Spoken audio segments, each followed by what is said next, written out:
Well, big news. Nigel Farage is not standing for reform. He's concentrating on helping Trump in the US election. Paul? Look, Nigel Farage has always got his finger on the pulse. I mean, he has defined, I think, the movements of Western politics over the last 10 to 15 years. And I think he's right to concentrate on America over the UK. Whatever happens, we feel like it might be a foregone conclusion. And the impact of any new or current government continuing is not going to have an impact on the world stage. The election, and this is awful because I'm British in America, but the election to really affect change in the West, the one with the potential to actually affect all our lives, is the US election. And I think he's very wise to concentrate all his efforts, all his focus on working with and for Trump to try and affect that victory in the United States in November. I think it's a very sensible move. I mean, he says himself that he's going to still be involved in the next 6 weeks for you guys. But I do think his efforts and attention are correctly focused on the United States, because if Trump can get in, if he can, then I do think any sensible people can breathe a sigh of relief. So I think we all have to be hands to the pump if we really want to affect a massive change in the West. Also, if Sir Keir Starmer does win the election, there's no, even Trump was talking about some sort of special envoy type role he'd want Nigel Farage to have, but Trump would have no control over that because it would be up to Keir Starmer. But if Trump gives Nigel some sort of negotiating in-betweeny role, then Nigel will be in charge of that, which is interesting. That'll be an interesting time.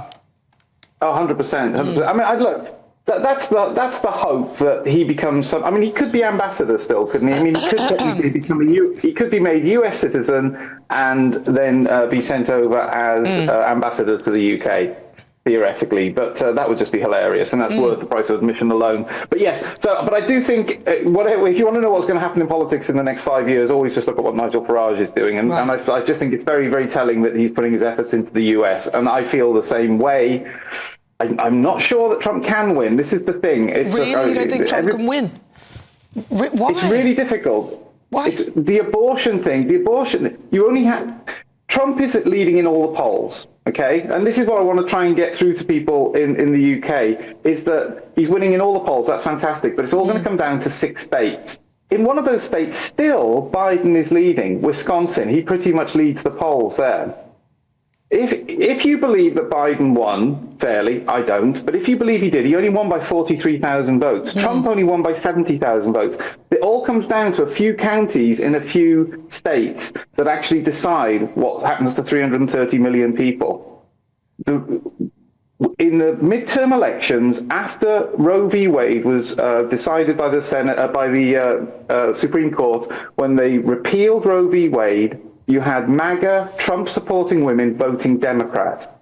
And this is going to be the issue that decides the US election. And all the Democrats have to do is concentrate all their firepower of publicity onto the abortion issue in 6 states and probably a few counties. And they will be able to tip the balance to be able to actually win. Wow, that's the problem. That's shocking, Trump wasn't against Roe v. Wade in 2020. He did win in 2020, but he wasn't against Roe v. Wade. The midterm elections are the indicator that are much more relevant, I think. I hope I'm wrong. I'm praying that I'm wrong. Time, so I have to go. Paul Duddridge hosts the Politics People podcast.